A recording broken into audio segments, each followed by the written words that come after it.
Hi friends, welcome back to my channel #daily life with Imon। আমি এখনই just office থেকে বাড়ি ফিরছি।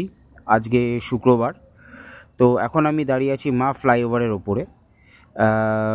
আমি 4 দিন ধরে এই ভিডিওটা করব ভাবছি, বাট বুঝতেই পারছো, এক হাতে ফোন এক হাতে গাড়ি চালানো এর রিস্কি। আমি জানি হয়তো তোমরা সবাই বলবে এভাবে ভিডিওটা কেন করলে, বাট পার্সোনালি বলছি, এই যে ভিডিওটা আমি করছি, এই যে ফেসিংটাতে আমি দাঁড়িয়ে আছি, এখান থেকে মা ফ্লাইওভারের ওপর থেকে এই যে ফেসিংটায় আমি দাঁড়িয়ে আছি, এখান থেকে আইটিসি রয়্যাল বেঙ্গল বলো বা অ্যাটমসফিয়ার বিল্ডিং বলো বা এই নিচটা, মানে নিচের যে শহরটাকে দেখা যাচ্ছে, কলকাতা শহরটাকে, এত সুন্দর ভিউ লাগে, মানে যার কোনো জবাব নেই।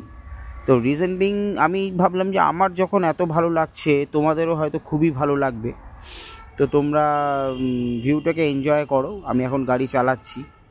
যাই হোক, দেখো ডান দিকে অ্যাটমসফিয়ারটা দেখা যাচ্ছে, আর এই হলো আইটিসি রয়্যাল বেঙ্গল। ওফ, কি সুন্দর ভিউ মাইরি, দারুণ দারুণ। না, ওই দূরে দ্য 42 দেখা যাচ্ছে, অতটা ভিজিবল নয়, অনেকটাই দূরে। তো এই যাচ্ছি এখন। আজকে ব্রিজের লাইটগুলো জ্বলছে না, রিজন বিং দেখো, ব্রিজের লাইটগুলো জ্বললে আরও দারুণ লাগতো ভিউটা দেখতে। তো আনফর্চুনেটলি ব্রিজের লাইটটা জ্বলছে না। এই যে ITC royal Bengal, of light জ্বলছে, পুরো মনে হচ্ছে না ফরেন এই জায়গাটা, মানে নিচ ওপর থেকে যে দেখা যাচ্ছে লাইট জ্বলছে, এত সুন্দর লাইটিং। বিল্ডিংটা একটা আলাদাই মানে অরা আছে বিল্ডিংটা, দূর থেকে দেখতে এত সুন্দর লাগে আইটিসি রয়্যাল বেঙ্গলটা। মানে কলকাতার একটা সুন্দর মানে দেখার জন্য সুন্দর।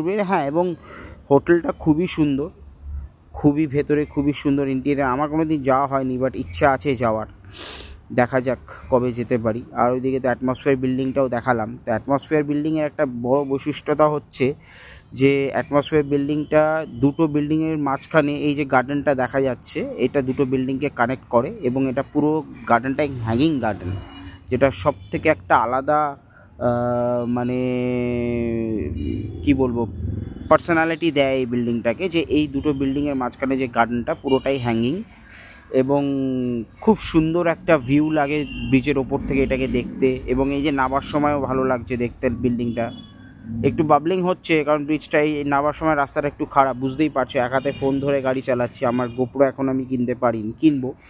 তোমরা যদি সবাই সাপোর্ট করো, সব কিছু করো, আমার চ্যানেলটাকে শেয়ার করো, সাবস্ক্রাইব করো, তো নিশ্চয়ই হবে তোমাদের ভালোবাসায়, চেষ্টা করছি। তো যাই হোক, আমার চ্যানেলটাকে তোমরা সাবস্ক্রাইব করো, শেয়ার করো, এবং বেল আইকনটা ক্লিক করে নোটিফিকেশানে গিয়ে অল বাটনটা ক্লিক করতে ভুলো না। এই ব্রিজ থেকে নামছি, এই বাম্পারগুলো দিয়েছি। বাম্পার যদি পিচের বাম্পার দেয় খুবই ভালো, ফাইবারের বাম্পারগুলো থাকে খুব কম দিন, নষ্ট হয়ে যায়, কারণ প্রচুর গাড়ি চলাচল করে। আর একটা জিনিস, পিচের বাম্পারে গাড়ি বেশি বাম্পস খায়, এতে গাড়ির শকারের ওপরেও একটু প্রবলেম হয়, কিন্তু সরকার পয়সা বাঁচানোর জন্য করছে। যাই হোক, ভালোই। তো যাই হোক, আজকে এই পর্যন্তই। সবাই এই চ্যানেলটাকে দেখো, ভালোবেসো একটু।